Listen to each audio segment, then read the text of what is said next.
Welcome, everyone, to episode 2 of this season's bonus feature series as Josh and I break down season by season the greatest show I've ever seen in my life, The Sopranos. Josh, if you don't mind, close your eyes. Join me under the Tuscan sun for a little musical cue. Eyes closed.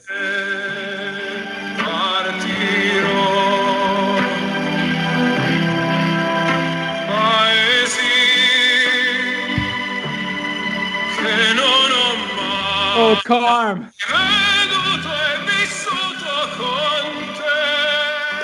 Andrea Bocelli joins us on this week's episode. This song isn't just for Carm. It happens like 3 times in the season. Yes, but it's Carm's song, man. It's Come like every on. woman's song in the show. I'm turning it off. Thank you, Okay. Andrea, Mr. Bocelli. Anyway, thank you for joining us. Josh, this is a hell of a season. The first season, we got to meet the fam. We got to meet the crew. We kind of got a taste of what we're in for. An arc carried over from last season that kind of gets a conclusion this season. I'm going to ask you to break that down for us. Christopher's arc and his arcs. No, the pussy arc. Okay, yeah, the pussy arc. I like it. We Okay, listen, I can't. If his name is Pussy, it's gonna be followed by or preceded by other words. I mean, what's your friend's name? Booty. His name is Pussy. Pussy. We get more in depth into the dream world. There's an assassination attempt. Oh, and we get Furio. Yeah, baby. Furio in his golden season and his glorious fucking shirts.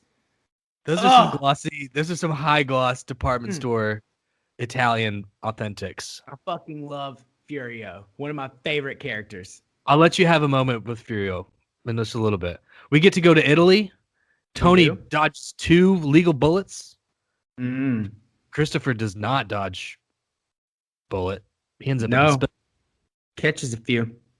Potentially at his family's personal hell, the Emerald Piper. It's a St. Patrick's Day, or it's an Irish bar where every day is St. Patrick's Day. Oh, so good. Well, forever. We're kind of flying by the seat of our pants on this episode. I'm excited to try it that way. Would you mind, please? I feel like you have a real hold on the pussy arc. Will you break it down? Catch us up what happened at the end of season 1. Let us know what we're walking into in season 2, and just go all the way to the end if you dare.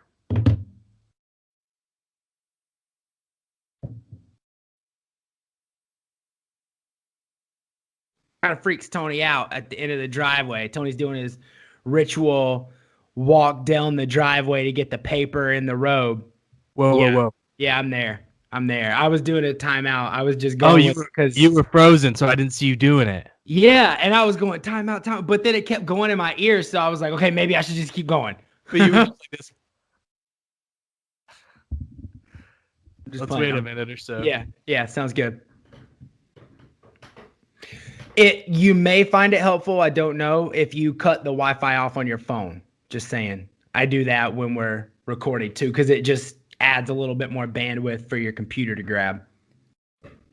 But I'm downloading some really good porn right now. What's more important? What's more important?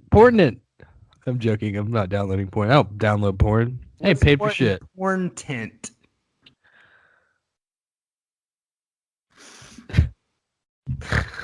One time at work, a couple of guys were talking, and that somehow. Do you know what OnlyFans is? No. Well, I've heard of it. Like some internet thing. I think it's a porn thing, but it's like you pay for porn.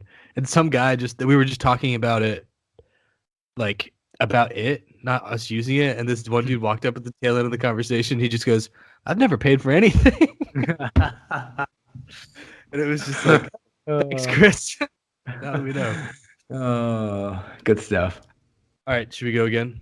Yeah, I think we're doing all right. Okay, Josh, if you wouldn't mind, break down the pussy arc for us. I feel like you have a good hold on it. I want to hear your tale of the tape. He's got a hold of the pussy arc. Can you, It's not going to get out of my system. just for fans of the show, we typically record this our digest episodes like early to late afternoon. I just got home from work. It's the evening. We're gonna be a little looser on this We're episode. having fun. We're having fun. Okay, maybe let us know what we're walking up to in the beginning of season 2 with Pussy. Maybe take us all the way to the end of season 2. I don't know. Just break it down for us, please. Yeah, sure. Yeah. So basically, let's go back to last season. Last season, Tony knows that he has a rat in his crew, and he suspects at first that it is Pussy. But then Jimmy Altieri gives some good reason. It was gonna be background music while you're breaking it down. So. My bad. I didn't catch the. So anyway, Tony suspects Jimmy Altieri. He kills him. Pussy disappears because he thinks he's gonna get whacked. And then beginning season 2, Pussy comes back, explains he's been in Puerto Rico because he had this back injury. But he's coming back. He needs to earn yada yada. Brings him back in the fold, but Pussy is in fact informing for the FBI, and he's wearing a wire at select times. And Pussy does really have a strange arc because he goes through this, like, it's like he gets Stockholm syndrome, and he tries to be like an FBI agent for a little bit. Like, he thinks that if he helps them good enough, maybe he can be part of that crew, because he's starting to realize like that he fucked up. Like, you know. Something that was difficult for me to understand, I had to look up on like some fandom wikis, is exactly what happened for him to become an informant. I think we touched on it last episode too, but he was selling heroin. Yeah, but to pay for his kid's school. Yeah. We talked about that. Yeah. And so he knows that he's. So at first, and as we go through the season, he's kind of alienated himself. He feels, like Tony's putting him down a lot and passing him over for things. And then that's when he starts to get this like idea that he's going to be a part of the FBI somehow. And his handler is just like, no, dude, you're a criminal and you're going to jail. You're going to go to jail for a little while, and then you're going to get out and you're going to go be like the head of some company in Nowheresville, And so then once he realizes that, he's like, then he starts reminiscing and feeling bad that he's like ratted on all of his friends, and he's like sobbing at AJ's confirmation, like telling him how good of a dude Tony is. And I think Pussy's story culminates in the finale of the season. And I'm just going to go ahead on the record right now and say, I think that's the best episode of TV that's ever been made. Is that finale, that episode is, to me, is amazingly just top-notch TV. And basically what happens is Tony gets food poisoning, and through these vivid fever dreams that he has, his subconscious tells him that he knows Pussy is an informant, and Tony like snaps out of the fever, goes to Pussy's house, deflects him, finds the wire, takes him out on a boat. And him and Paulie and Syl, like it was just so, I was trying to figure out the words to describe it. It's like it's almost like soldiers like executing someone, a deserter or something, treason or something is how it feels. But then it's also like the three of them give him a drink. Yeah, and the three of them are doing it, and you like, there's the way because the acting in the show is so good, and the way that it is so, like we talked about last time, so natural. And we'll talk about that as long as we do this whole thing. Yeah. But there's something in their body language where it's like it had to be the three of them, and all three of them had to pull the trigger at the same time, and all three of them had to do it together. It couldn't have just been one of them. They had to do it together. And Tony had to find the fucking wire. He had to see the wire. He had to see it. And then he had to have Pussy tell him to his face before he did anything. And I think it is a crazy arc. And quite frankly, just because Pussy's dead and in a bag under the sea, that does not mean we've seen the last of Pussy's presence in this show. Oh, we won't. I mean, I haven't actually gotten that far, but past this. But from what I recall, he pops back up in the subconscious. He does. Can we go back and talk about the dream? Yes, Because please. especially there's a lot to break down. There's the Parisi twin that was shot earlier in the season, Yep. like a dead body essentially resurfacing in the dream. They're on the boardwalk in Jersey. But the one thing that stuck out to me is Syl is famous in the gang of doing his Michael Corleone impression, which ironically sucks. Like it's not good. It's Like not at all. good. It's But I terrible. think that's the But they funny love part. it. And then in Yes. the dream, he's dressed in Michael Corleone's cardigan, and he Yes. says that our true enemy has yet to reveal himself, which Yes. is like the famous line in Yep. 2. So He's that's got the kind of like, sweater on and he comes yeah, we talked about it last time. He comes tracking in, yeah. like It's not walking and just sliding, and he's like, yeah, it's oh yeah, fucking it's yeah, those chef's dream kiss. sequences, even like that, the tracking thing, and then him talking to the fish that is Pussy's voice, and he's like, "You lost some weight. How much do you weigh?" And he goes, 8 pounds. Like, it's so funny and weird, but like those dream sequences, that's what dreams are like. Yeah. It's They're random. it's the It's most like random accurate. Yeah, Yeah, like when they're sitting there your on that synapses are boardwalk. like, yeah, Yeah, and they're sitting there on that boardwalk and it's like everybody is there and they're all having a dialogue as a group of people, right? But nobody is responding to anything that the other person said. They're all just saying, it's like they're all having like separate conversations that are overlapping, and Tony is like in all of them, and they're all popping off at one time. And it is very, and then there's Junior, like through the windows with his big eyes, like looking yeah, like watch out, like it's a lot like dreams. And it's something I wanted to say is like, I get you, and I guess it's because it's dreamlike, but it's David. It reminds me of David Lynch, but because sure, David Lynch also gets that about dreams, how dreams are like a road that just a chunk drops out, and your brain doesn't know yeah, how you don't know how you got past that. You don't know how you got through the forest. You just like you look back and you're like, I just passed the forest. So it's that kind of thing that they grab. Yeah. yeah. So the other big thing that's happening is Tony's gotten some more control. Junior's in jail. Tony's the fucking boss now, dude. Tony's the boss now. And I was gonna say, like, to me, my thing for the first season was it was Tony versus Junior, basically. For this is the struggle for who's gonna be who. I think this season is when I think this is when the story of Tony starts, like at where we know Tony. You know what I mean? We Yeah. had to get a little backstory, and like we said, the first season really is a big introduction to all these characters and their way of life and their families and like how they interact and shit. And it's almost like now our narrative is really, the horses are running at full steam. We're kind of moving. Yeah. Yeah. So that's kind of where like the power struggle, that story of a power struggle is at for this season. And it really doesn't really go. And like Junior goes into house arrest. That's where we're introduced to Bobby Bacala, who's fucking enormous. And that's, oh my God. Okay. Wait. why don't you look at a mirror, you fat fuck?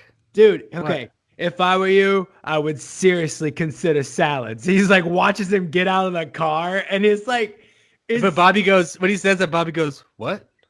He's like, what? He has no idea what he's saying. Because Bobby's, why don't you stop leaning on my car so you don't tip it over? I know, right? And then after Tony leaves, he's like alone. He's like playing it all back in his head. And he's like, won't you look in a mirror, you fat fuck? Like, it's so funny because Bobby is like, he is that guy that's just like, he gets fleshed out more so in the series. Like he gets some more airtime, but when he first comes along, he's just kind of like this bumbling goofy idiot.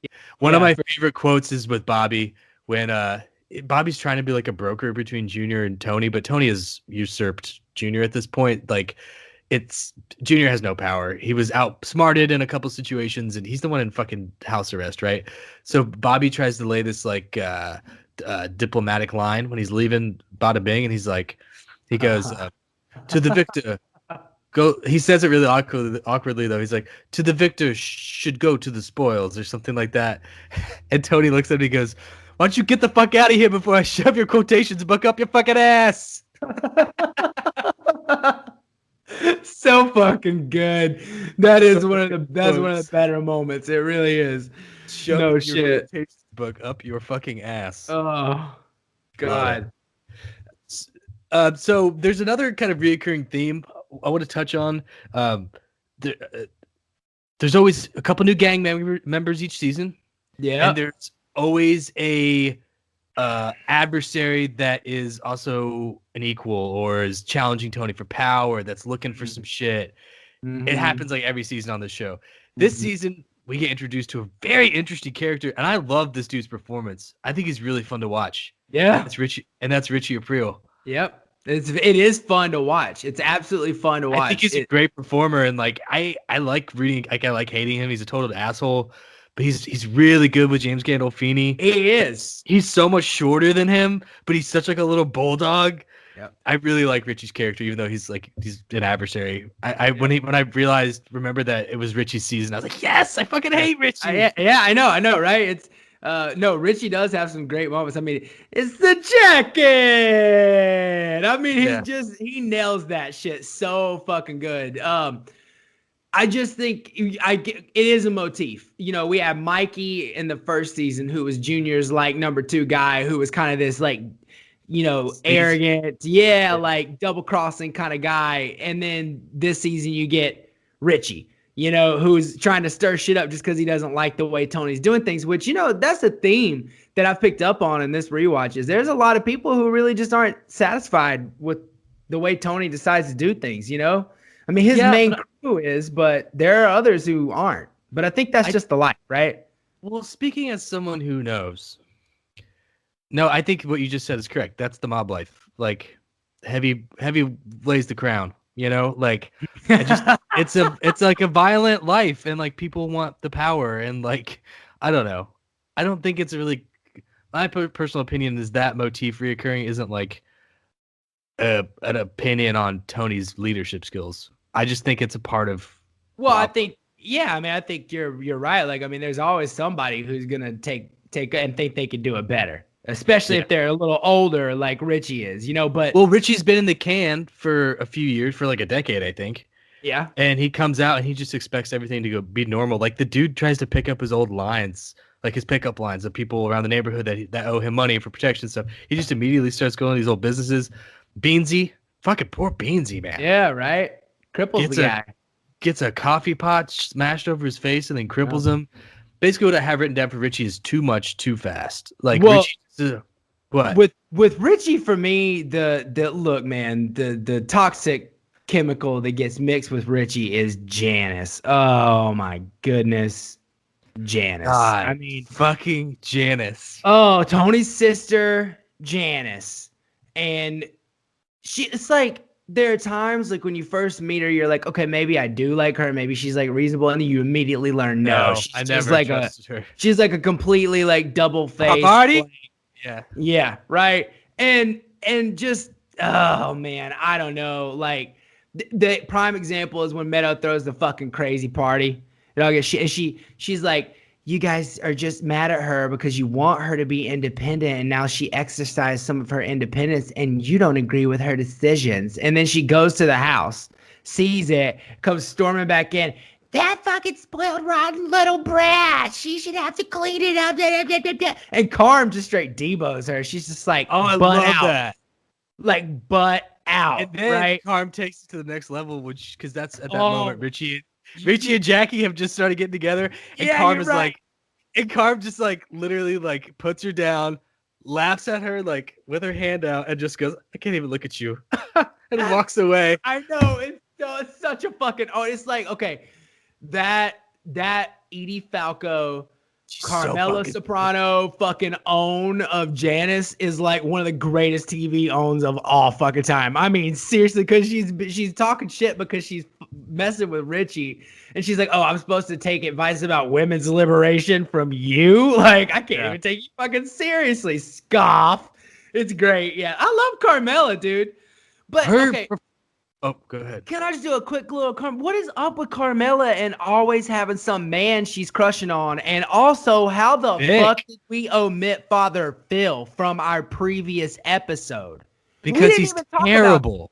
But how that fucking hilarious communion scene that's like, anyway, Carmela always has a dude that she's like vicariously fantasizing about, you know what I mean? And Vic is that guy. Vic is like, he reminds me of Mike Rowe. I get it. Yes. Yes. A little bit more like Dumpy? made for TV, you know? Yeah, like Yeah. Lifetime style. Yeah. Oh, I think that guy's been in some Lifetime movies. I I think he think has that's a too. safe fucking bet. About some like porn addiction or something. Anyway, so yeah, so Carmela gets some work done. Her friend's sister on the house, rather, not herself.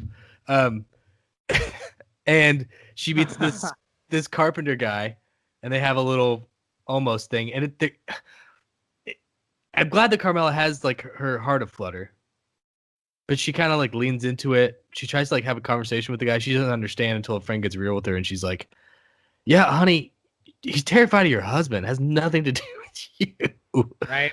And Carm realizes once again that she's stuck. Well, I mean, she does. And here's a thought I had about Carm, because I commented last episode about how she one of my favorite parts of the show is watching the like dichotomy that she is inside of herself, like this, like, I want to be religious, but I'm married to this gangster and I know how to help him clean guns out of the attic, and I know where all this comes from, but I still love God and I'm trying to be good, that whole thing. But then you think that she's gonna be this character that has this redemption, but then at the end of this season, she gives to, I mean, all this bullshit, right? He fucking buys her a fur coat. She fucking throws it down on him. She's happy. Yeah. It's like, I love you, hunky dory. Like, this is my life. She's a part of the game too. I know. What is that scene, which I want to get to for a different reason later, but when Tony's drunk and Meadow comes home. Oh, that's a great scene. Let's talk about it later. But Meadow says, we're all hypocrites sometimes, Dad. And I think that kind of sums up the conflict that the family is going through. And even in that, like, Meadow doesn't give a fuck. Like, at first she's pissed that her dad gets arrested in front of him. Later for the airline tickets and stuff. But later she's like, I don't care what people think. And if they do judge me for it, I'll cut them out. Well, and what I was going to say to connect to that, I mean, because that was one of the things I was going to say about the Vic storyline, because that falls apart because of his nephew's dad, Davey, who's a fucking gambling addict and like tries to go into Tony's executive game. Fucked. Yeah, dude, he blows his whole life. And like, also, that's a beautiful, like, that could be a documentary about how like racketeering works when you get into debt to like, organized crime. Yeah, that's what they bust out. That's what it's like, almost a Pictionary version. Yeah. Let's talk about Davey. Yeah. And the guy from Terminator. What the fuck? What a dynamic performer. I mean, okay, Job. The biggest byproduct of Davey's character's entire storyline in this season to me is the scene in which Tony gives Meadow his son's car.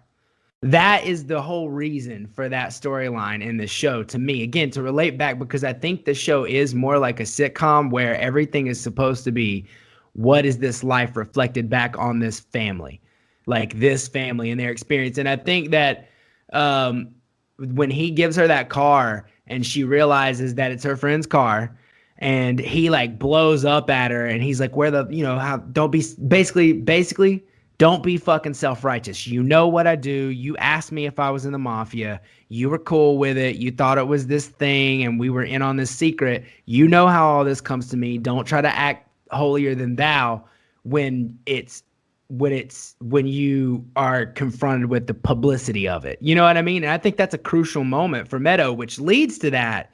We're all hypocrites sometimes, like. Yeah, I still think that was a little too tactless and blatant.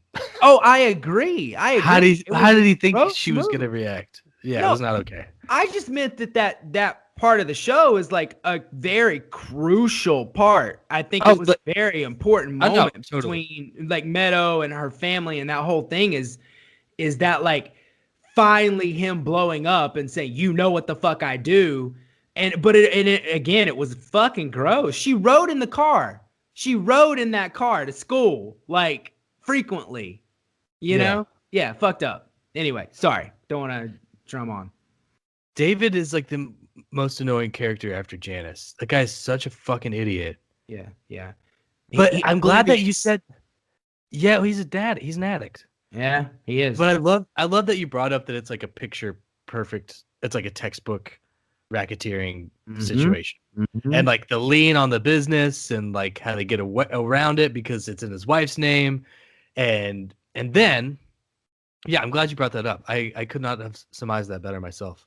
And then we already mentioned it, but the poker game, we get Frank Sinatra Jr. on the show. That's pretty cool. Yeah, I fucking love cool. Sil in that. Oh, dude, I love leave the cheese in my cheese feet. there. I'll put provolone in my socks at night. Like, that's one of my favorite Sil moments, dude. He just like he's in it and he just like blows up at this fucking kid, and it's like everybody knows. Fucking come around me. Yeah, well, everyone knows it's like implied. Like Sil, he's an angry gambler, Yes. and Tony orchestrated that whole gaff. Like Tony's a prankster. He's one of the boys. Oh yeah, he is. And he's back there smoking a cigar, like laughing. He knows exactly what's coming.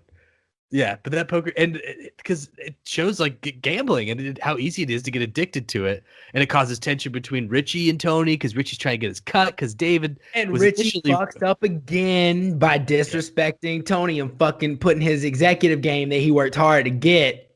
And it's like a legacy. It is a legacy. It was like it was Johnny Boy and Corrado's like back in the day. Yeah, yeah. Oh, and listen, little quick sidebar about Junior because I know we won't get time to mention this. It's such a little minor detail, but I loved because Tony and Junior reconcile during this season. They become like close to one another, kind of again. Like they're very civil and so forth. But civil, yeah. There's this scene where Junior falls and breaks his hip in the shower.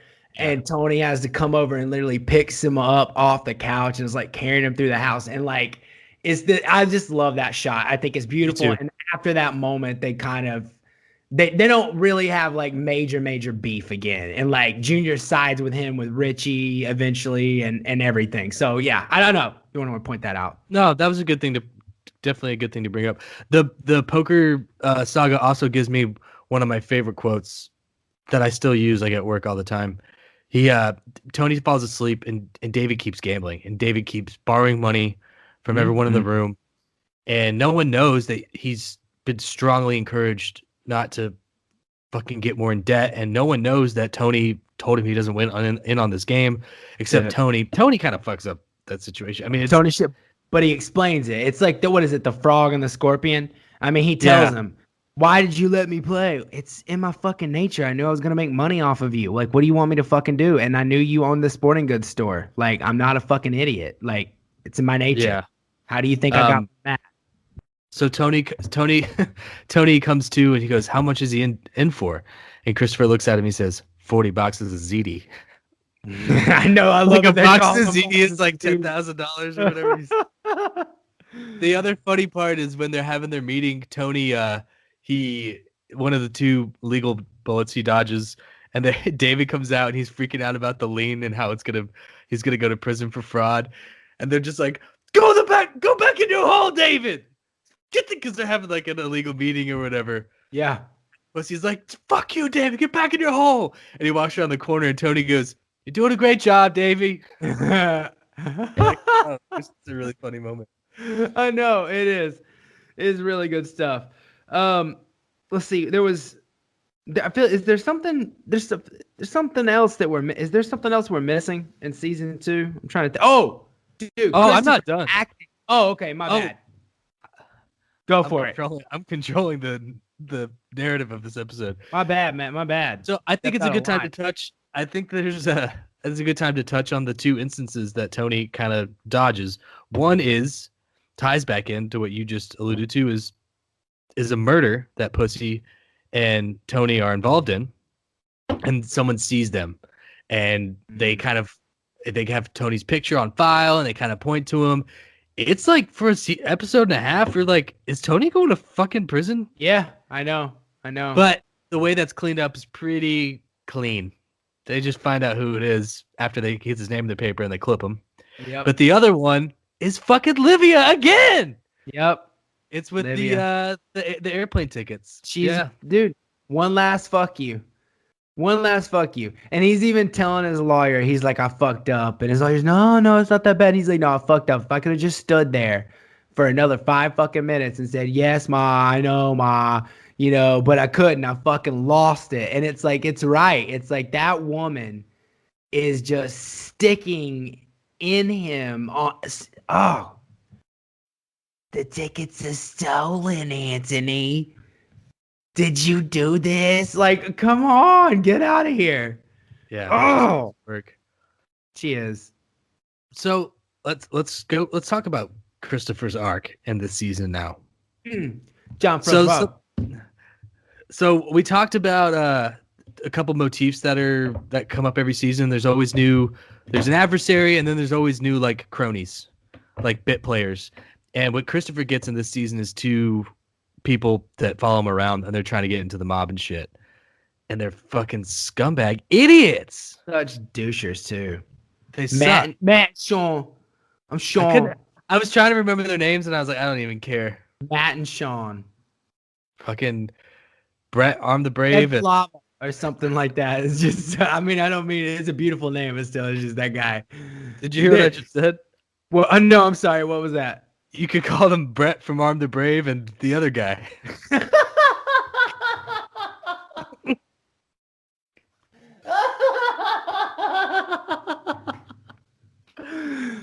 Oh, that's a big inside one there. Woo.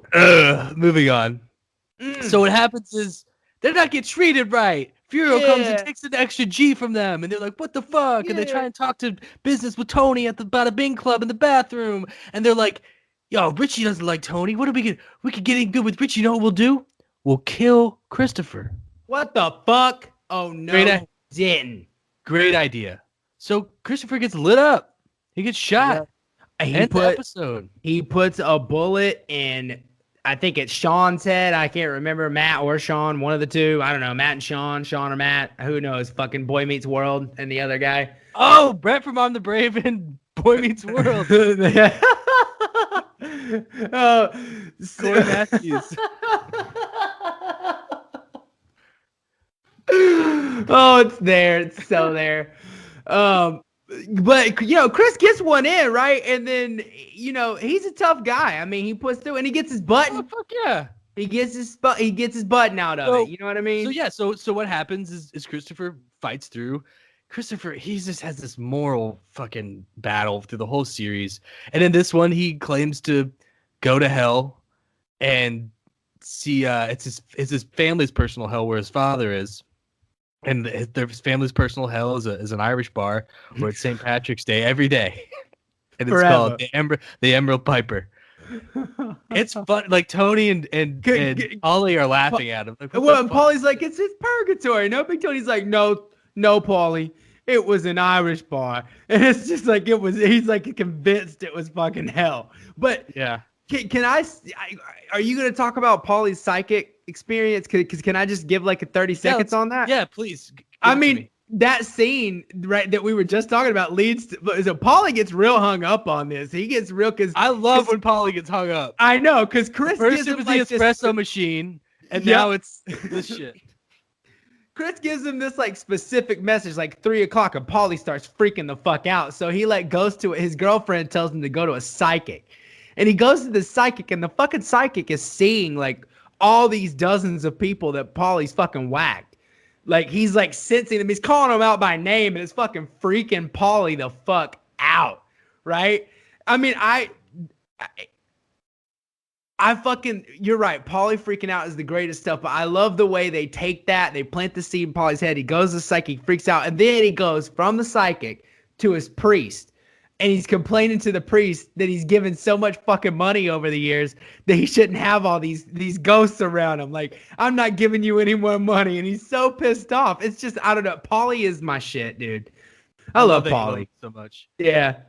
To wrap up the Christopher segment, the other of Christopher's arcs that we get is John Favreau.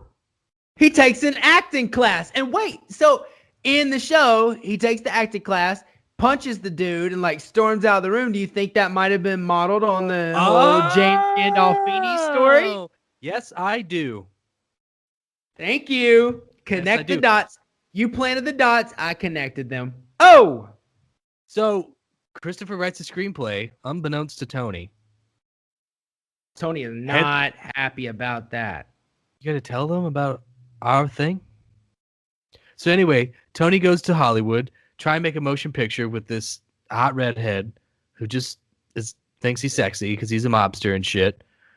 takes advantage of him. He's got a script that probably reads like a third grader wrote it. Because let's get real, Christopher's just not all there in the smarts. And we get this crazy segue into Jon Favreau territory. Yeah. Like Hollywood motion picture giant director, fucking Iron Man, The Lion King, Swingers, Cowboys, and fucking Aliens. Jon Favreau. And there's a great scene when they're in that hotel room going over this, and Chris scares him. And John does a great job acting in that scene. And so does Michael Imperioli. Like, they're both killing it in that scene. Like, because Jon Favreau is like fucking terrified. He thinks that this guy could bash my fucking head in right now. Like, he knows it. And it's like all because he's pushing him. And he's like, it's a soft tar roof. And he grabs the paper and starts writing it down. But that's a tense scene, dude. I love that shit. That was a good shit. I really don't like that redhead gal. She's not a big fan. She's in some Can we other skip movie. her? Yeah, who cares? She's just got this mouth thing where she's like, whoa, whoa. Yeah. She's not into it. No.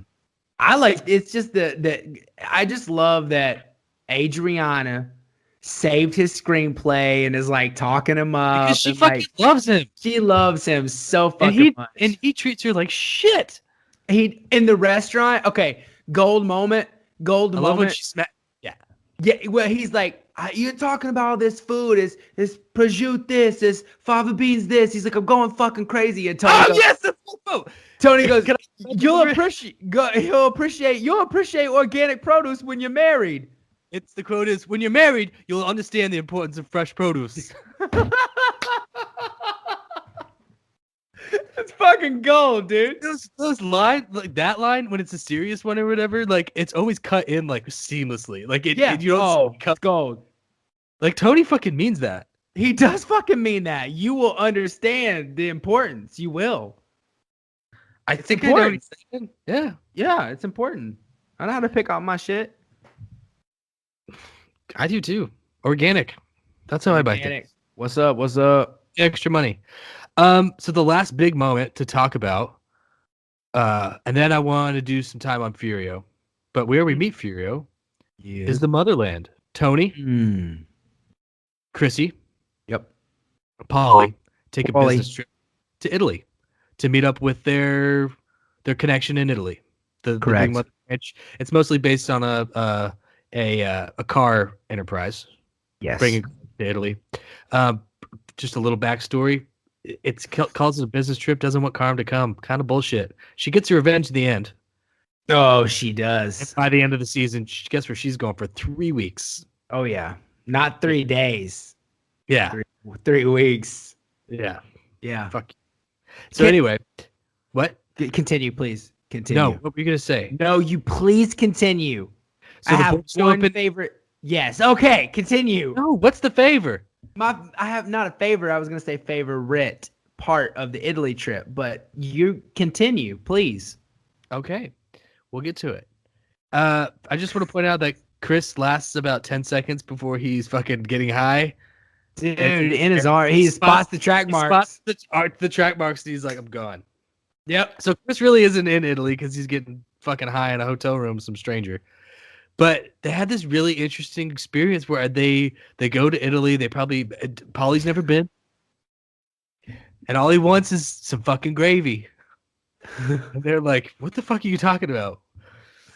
They thought the Germans macaroni and gravy. Macaroni and gravy. Macaroni and gravy. And it just that's my favorite part of the Italy trip. And it's like, it just is so funny because it makes you realize like that these guys in North Jersey, their whole idea of being like a Italian American mafioso is like predicated on like fucking Scorsese and Coppola films.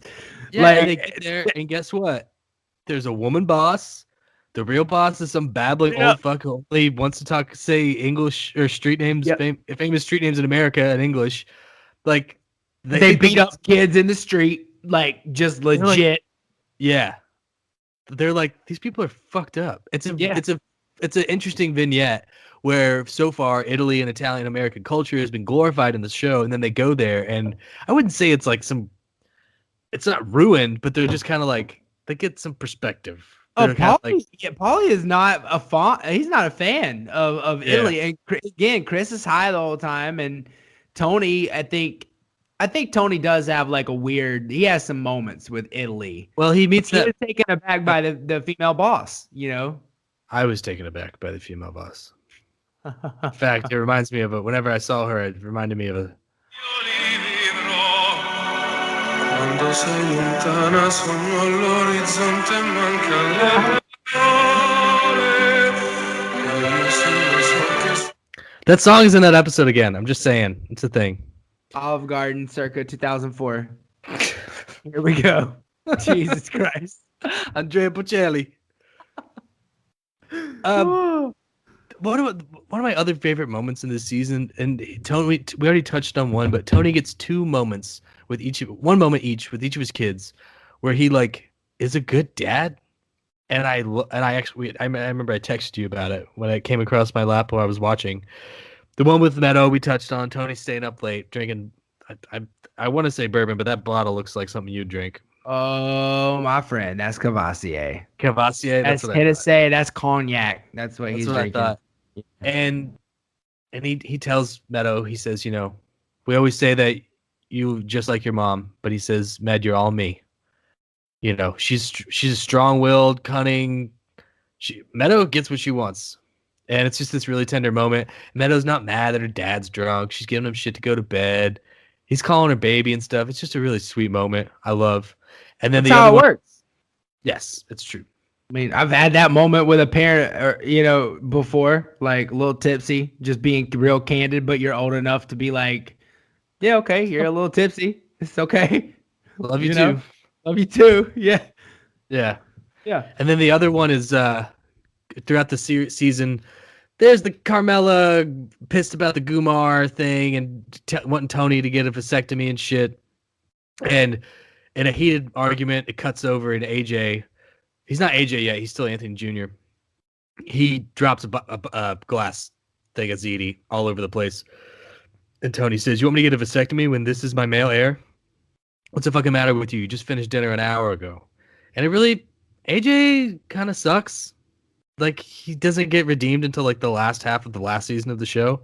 But he's still his son. And Tony loves his son. And Tony apologizes to him. Brings him some pizza, some soda. It's just really tender. And he apologizes in a very sincere way, which harkens back to something I was saying last episode. Like, Tony actually is a good father. Yeah. Like, people, like, there's a lot of talk of that in the show, but he exemplifies multiple things that make him like a far better father than a lot of people have. Because when he apologized to AJ's like, oh, it's all right, because it's awkward. They're having an awkward conversation. AJ wants it to end, and Tony's like, no, it's not all right. I should not have said that. And it's like, God damn it, I love it. What the fuck? I fucking love it. Like, I love it. I love it. Yes, it is. This is crazy. That's hard for dude. As a 31-year-old individual, like, I've worked hard to have presence of mind to know when I've said something that's fucked up and to try to be the kind of person who apologizes. That's hard for anybody to do, let alone when you're trying to raise fucking kids. And you gotta apologize to them when the next week you're gonna have to fucking punish them again somehow. You know what I mean? Like, one time my dad took us to an Indians game in Cleveland, and this lady wouldn't let him off the ramp onto the highway, and we had like, it was fucking intense. And there was me and my 3 sisters and my mom in our van, and my dad leaned over. My mom was just giving this lady the bird like so hard, and it like, my dad's like this gentle, sweet, jovial man, but he fucking lost it. And he was just flipping her off, and we pulled over. I remember we go to eat at the Crackle Barrel. It was really quiet. Crackle Barrel. And my dad just like, he just goes, I just want to apologize for my actions. That was not right. I should not have done that. And we were like, Dad, it's fine. He goes, it is not okay. And it fucking reminded me of that childhood memory. My dad apologizing. Yep. Shout out to Rick. You got a good dad. You got a good dad. I really do. So wrapping up my thoughts, I want to put a bookend on Richie. He introduces us to Jackie Jr., who is important later. That guy's fucking hate that fucking guy. Ugh, I know. Jackie Jr. What a fucking smug piece of shit. E-bag. Also, it's just the irony that we think that Pavardi, I'm just gonna call her Pavardi, Pavardi slash Janice is having this coming of age moment. She's back in New Jersey. She's found love, and then she kills her fiance and heads on a bus back to Seattle. It's just fucking perfect, and a great and like nobody gets past Tony Soprano, and his family fucking took care of it for him in a roundabout way. And I love the moment when Tony's like he's kind of low key telling Carm like where he's been all night and shit. And he's like, don't, after all these years, don't let me make you an accessory after the fact. After the fact, yeah. And Carm kind of realizes, she goes, it's not a marriage in heaven. Or not a marriage and made in happiness. Yeah, yeah. And I didn't, that gone. Like, but she's like rolls with it. Like she's used to it. Which is so, like, dude, okay. One thing, Carm's character has a big turning moment in this season 2 when, she flexes her gangster when Meadow needs to get into Georgetown. And she says, I bought you a regot pie, and I'm just asking you to write a letter for my little daughter so she can get into Georgetown. And then, she gets a little pushback, and then she just looks at that lady stone fucking cold and says, I want you to write the letter. Guess what happens? She writes the fucking letter, and then Carmela is like, not only, right? That's what I mean. She moves into gangster mode. Not only does she get the letter, I need a copy. Yeah. She forces her to give her a copy of the letter. It's so fucking hilarious. And then Meadow doesn't even want to go to Georgetown. She fucking goes to Columbia. Carmela needs her fucking moments too. Yeah. She's still needed. My favorite Carmela gangster moment is that end scene when she tells Tony that she's going to Italy with Rosalie April. And throughout we didn't really touch on the Gumar storyline because that shit save for a couple other Gumars throughout the series. This one's just so fucking annoying and like doesn't really serve a purpose. I'm sure it does. Relative with the one leg is kind of cool though. I feel like smoke cigarettes with her. I like her. I would take a couple shots of vodka with her too. I do that for sure. Yeah. So anyway, Carmela decides she's going to Italy, and not for 3 days, for 3 weeks. And she says, Tony, I'm sorry. The Gumar comes in and out so much because she attempts suicide. And so Tony goes and helps her out. And Carmela finds all these things out that he said he quit, and then he went back because she tried to kill herself. So anyway, here we are. End of the episode. Carmela's like, going to 3 weeks with Rosalie April. While I'm gone, you're going to need to chauffeur AJ around to his appointments, and you need to find a tennis club for Meadow this summer. And I really need you to do it, Tony, because if you don't, I just might kill myself. And it's just like, and he's got this look. Tony's like this. Yep. I got had. I just been up all night chopping up a dead body and helping my sister get away with murder in my mother's house. Mm-hmm. Oh God! Comedy highlight. Livia coming down the stairs in the automated. Oh yes, so funny, Livia. I got two more quotes I wanted to share. When he's laying in bed with the Gumar, and she goes, "What are you reading?" And she's got this thick Russian accent, and she says, "Chicken soup for soul." And he said, "Why don't you be tomato sauce for your ass?" That's the Italian version. I know. It's good stuff. My favorite Tony comedy moment is when Janice is going to Seattle and what you do with his body? He's we put him we buried him on a hill by a river with pine cones all around. You did? Fucking idiot. No, we didn't, Janice. Go to fucking Seattle and don't fucking come back. Yeah. Oh, she comes back. No. God, she's such the annoying sister.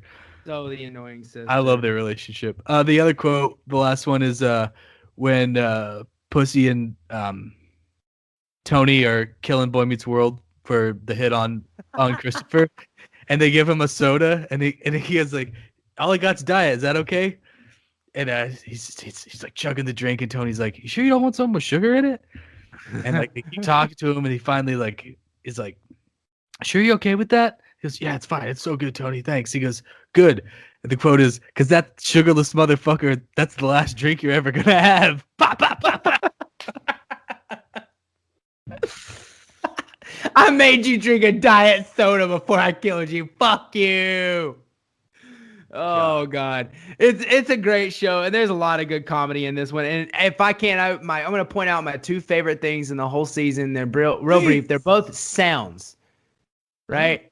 My favorite comedic sound is when Tony has food poisoning. Every time he runs to the bathroom, there's this giant fart noise. And it's so clearly like piped in, but it's just like the greatest. Like fart machine.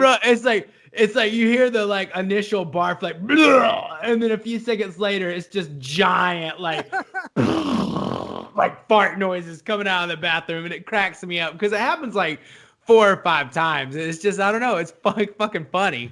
And Fart's funny. Everyone my knows favorite thing though is a device they use in that dream, because in the second to last episode, or no, in the last episode, excuse me. I mean, the majority of the episode exists in a dream, right? Like at least 50% of it. And there's a tale for when you're in the dream world, when you're not. Sorry, what? A tale. Like, you know, you're tipping something off. If there's a tip. A tell. Yeah, whatever. Okay, make fun of me. Fuck. A tail. Ha ha. Tail. So there's a tail when he's doing the thing. So anyway, it's the sound of the dock on the boardwalk. The sound of the dock that they're on, creaking and like swaying with the ocean, is in the background of all of the dream sequences. And it's this beautiful fucking sound that, like, even when you're on a pier, like the force of the ocean is intense. And like you hear that sound and it's like your brain understands that ocean is moving what you're standing on. It might not be going anywhere, right? But it's fucking moving, and it makes you think about it. And I love that they use that sound in that dream and throughout those dream sequences. It's like one of my favorite parts of the whole fucking show, the whole season 2. So besides cool. Furio's shirts. Oh, okay. Before we go, I want to wrap up with a message from Melfi, because that's how the season ends, and it's really interesting. Yeah. But we discovered last episode that your character, if you took the BuzzFeed personality, which Sopranos character are you? You are Sil. You're my conciliary. You're my sounding board. Thank you. I love you. Yeah. I also have C, sickness. Can't do that shit. Sil suffers from that. I could see you getting angry. Do you getting angry while gambling? Do you have a temper? Highly competitive situations I could flare. Yes. You discovered who my person is. Would you care to break that down for our listeners? You fucking Furio. Chase is Furio, folks. Furio is a fashionable ass motherfucker, okay? And he's an effective gangster, okay? He's loyal to Tony, and he knows how to put a bullet in someone's kneecap to get the money when he needs the fucking money. And he's fucking, I love that he like makes fun of Matt and Sean again, the fucking idiots. He takes the extra $1,000. He's like, he like looks at their underwear. There's like this shitty ass stuff. And he like looks at the other guy and he's like, these two suck each other's cocks. And they say it in Italian and they're like, what'd you say? What'd you say? And he just grabs his cheeks. And fucking Furio is a badass, dude. And he's got this look in his eye. That's why you're Furio, because Furios get this look in his eye. Like, I'm going to go a little crazy here if somebody doesn't rein me back in a little bit. I didn't know how to feel about it at first, but I like it. I'll take it. Yeah. Fucking, plus, you know, Fury's got that wild spirit, and plus he crushes on Carm. Oh, wait, spoiler alert. And we all know that you've got a crush on Carm. It's like, whether you want to admit it or not, you're crushing on Carm a little bit. Big time. Big time. So real quick before we close with the message from Melfi, the ending song, can you envision that in your head? Yeah, I know exactly what it is. Please take it, because I can't tell you who it is or what it is, but I know that song and I know I've heard it a lot. It's a Rolling Stones song. Okay. But it's Keith Richards singing. Ah, yes. It's from a 94 album called Voodoo Lounge, which honestly, fuck the Rolling Stones past 1981. Seriously, like, get the fuck out of here. But I just thought that was an interesting choice, because you're like, who the fuck is that? It wouldn't be like a Mick singing a song. Like, it's Keith Richards' cigarette strained fucking, it's just interesting with a pingy guitar. Really Yeah. interesting. Yeah. I Yeah. thought it was yeah. cool. This show has the best like ending scenes for seasons, not season finales. Like those are also great and everything, but the ending montages and shit, they're Mm-hmm. so good, Mm-hmm. so good. Such Mm-hmm. effective choices with music and Yeah. that. It's really good.